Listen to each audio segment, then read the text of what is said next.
నమస్తే మేడం. నమస్తే. పోసాని కృష్ణమురళి అరెస్ట్ నేపథ్యం మీకు తెలుసు. ఆయన అరెస్ట్ అయిన తర్వాత వారి శ్రీమతి మాట్లాడిన విషయం మీకు తెలుసు.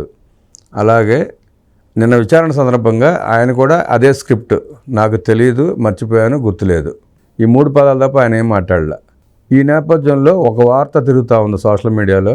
జగన్మోహన్ రెడ్డి దగ్గర నుంచి 40 కోట్ల రూపాయలు బ్లాక్ మనీ తీసుకుని ఆ 3 కుటుంబాలని, చంద్రబాబు నాయుడు గారిని, లోకేష్ గారిని, పవన్ కళ్యాణ్ గారిని, వారి ముగ్గురు తిట్టడానికి 40 కోట్లు సుఫారీ తీసుకున్నాడన్న వార్త ఒకటి నడుస్తూ ఉంది. ఈ నేపథ్యంలో మీరు ఎలా విశ్లేషిస్తారు? ఎవరైతే మాట్లాడారో వీళ్ళందరూ అమ్ముడుపోయారు. అంటే ఒక ఎథిక్స్ లేకుండా, ఇంకా వాళ్ళకి ఫ్యామిలీస్ ఉంటాయి. ఇప్పుడు రేపొద్దున ఈ రోజున మనం చూస్తున్నాం, పోసాని మురళీకి ఆయన జైలుకి వెళ్తే వాళ్ళ భార్య ఇప్పుడు బయట వచ్చింది. ఇప్పుడు వరకు అంటే ఆవిడ ఎవరు అనేది కూడా తెలియదు కదా, ఆవిడ రాజకీయాలకు సంబంధం లేదు కదా. అదేలాగా వంశీని తీసుకున్న వంశీ భార్య ఎప్పుడు బయట రాలేదు కదా, ఇప్పుడు వీళ్ళందరూ బయట వచ్చారు.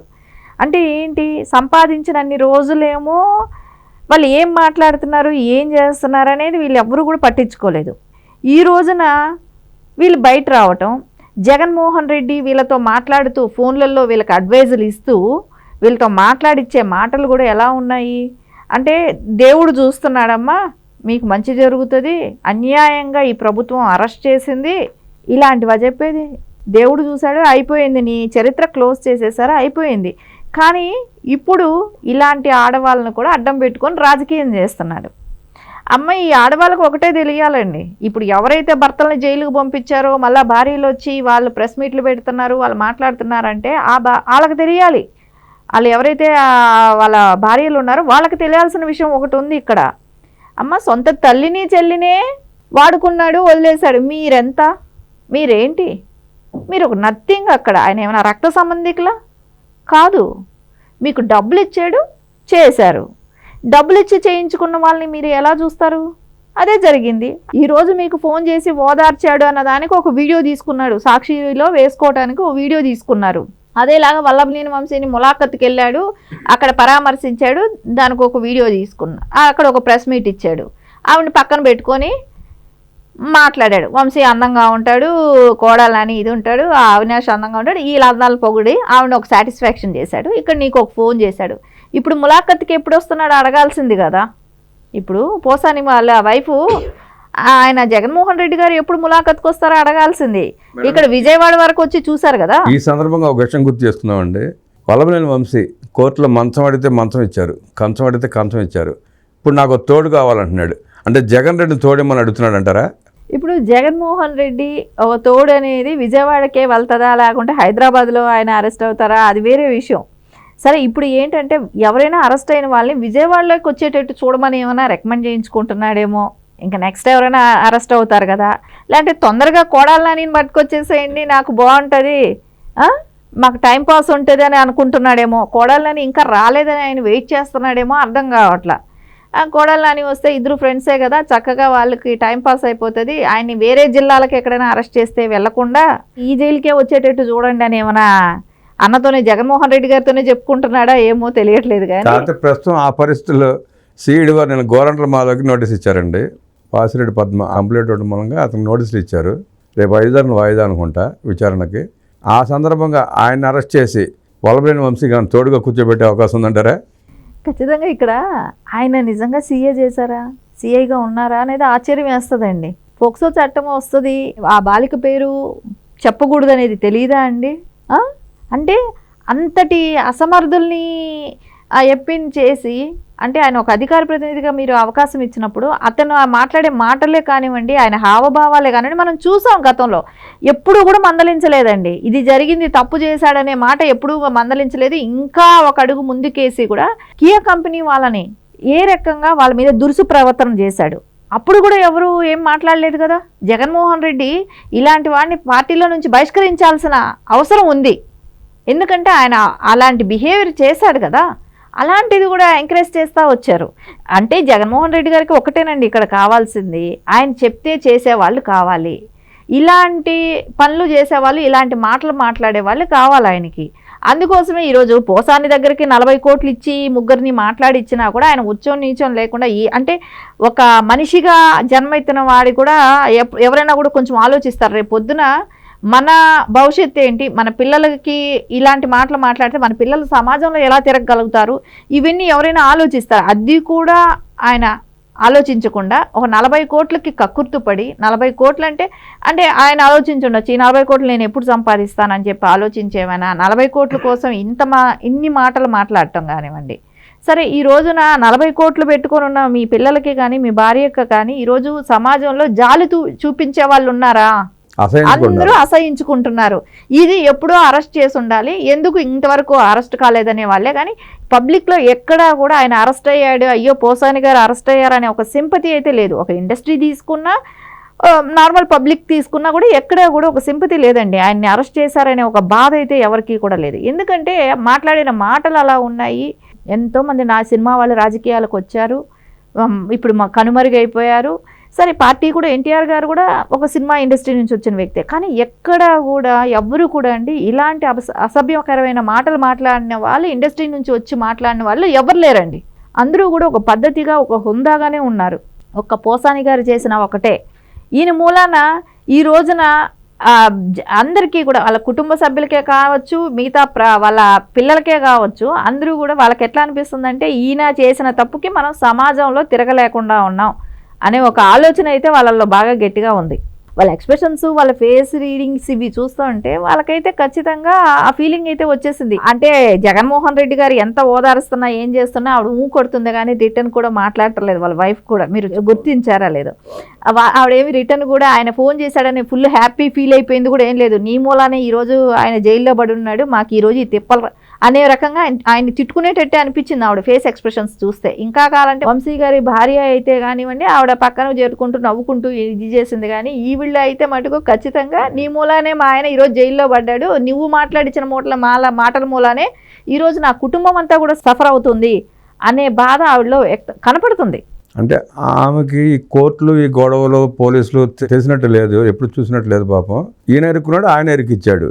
ఆ నేపథ్యంలో ఇబ్బంది పడుతూ ఉండుంటుంది ఆవిడ.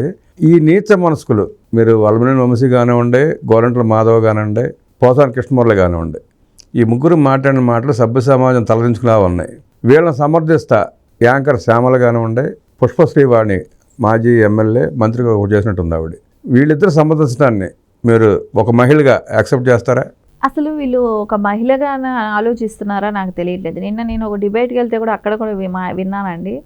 ఆవిడకి ఒక స్క్రిప్ట్ రాసిస్తున్నారు, శ్యామలకి ఏమంటే స్క్రిప్ట్ రాసిస్తున్నారు, ఆ స్క్రిప్ట్ చదువుతుంది. ఎమ్మెల్సీ ఎలక్షన్స్ కోసం పోసానిని తీసుకెళ్తే ఓట్ బ్యాంక్ బాగా పెరుగుతుందని అందరూ డిస్టర్బ్గా ఉంటారంట. ఏంటి ఈయన దేశ నాయకుడా, ఆయన మీద అంత ఫోకస్ ఉంటుంది చెప్పండి ప్రజలకి కానీ, పోలీసులంత అటెన్షన్ కానివ్వండి, రాష్ట్రం మొత్తం కూడా అట్టుడికిపోతా ఉందండి. ఏం మాట్లాడుతుందండి? అలాంటి టైంలో అంటే అసలు దొంగ ఓట్లు వేసేస్తున్నారంట. దొంగ ఓట్లు వేస్తుంటే మీ అన్న, నేను అదే అంటున్నాను, జగన్మోహన్ రెడ్డి గారు ఎందుకు వెళ్ళిపోయారు ఓటు వేయకుండా? ఓటు వేయాలి కదా, ఎలక్షన్ జరుగుతుంది అంటే ఎవరినైతే వాళ్ళు మద్దతు ఇస్తున్నారో ఆ క్యాండిడేట్ వాళ్ళకి ఇష్టం లేకుండా ఉందా? ఆయన ఎందుకు ఓటు వేయకుండా వెళ్ళాడు అంటే ప్రజాస్వామ్యంలో ఓటు విలువ తెలియని వ్యక్తి మనకు మాజీ సీఎంగా ఉన్నాడా? మనం ఇదన్నీ కూడా పరిశీలించుకోవాల్సిన అవసరం కూడా వచ్చింది. అంటే నార్మల్గా పబ్లిక్ అందరూ కూడా పరిశీలించుకోవాల్సిన అవసరం వచ్చింది ఇక్కడ. దేనికోసం ఓటు వేయకుండా వెళ్ళిపోయాడు? ఓటు వేయకుండా వెళ్ళాడు అంటే దానికి ఒక కారణం ఉందంటున్నారు మేడం. అది అతని సర్టిఫికేట్ ఏదైతే నేను డిగ్రీ చదివాను అంటున్నాడు, అది ఫేక్ సర్టిఫికేట్ అని, ఓటు వేస్తే అది విచారణకు వస్తే దాని బండారం అంతా బయటపడుతుందన్న భయంతోనే ఓటు వేయకుండా వెళ్ళిపోయాడని చెప్పి చాలామంది అంటున్నారు. ఇక్కడ మనకు అది కూడా ఒకటి అనిపిస్తుంటుంది. ఇంకోటి కూడా వాళ్ళు మాట్లాడిన మాటలు, గతంలో రోజా కానివ్వండి, నాని కానివ్వండి, వీళ్ళందరూ కూడా ఒక మాట మాట్లాడేవాళ్ళు.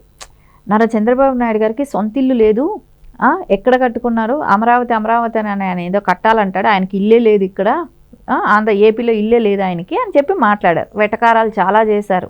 జగన్మోహన్ రెడ్డి గారు చూడండి, ఆంధ్రప్రదేశ్ మీద ఎంత ప్రేమ, ఆయన ఇల్లు కట్టుకున్నాడు, ఆయన ఇక్కడే ఉంటానని చెప్పేసి ఆయన అని చెప్పారు. అద్దింట్లో ఉన్న ఓటేశారు, ఓటు హక్కు అంతా వినియోగించుకుంటున్నారు. నారా చంద్రబాబు నాయుడు గారు కానివ్వండి, లోకేష్ గారు కానివ్వండి, ఓటు హక్కు వినియోగించుకుంటున్నారు. మీరు సొంత ఇల్లుండి ఎందుకు బెంగళూరు వెళ్ళిపోయారు? అది చెప్పాలి కదా.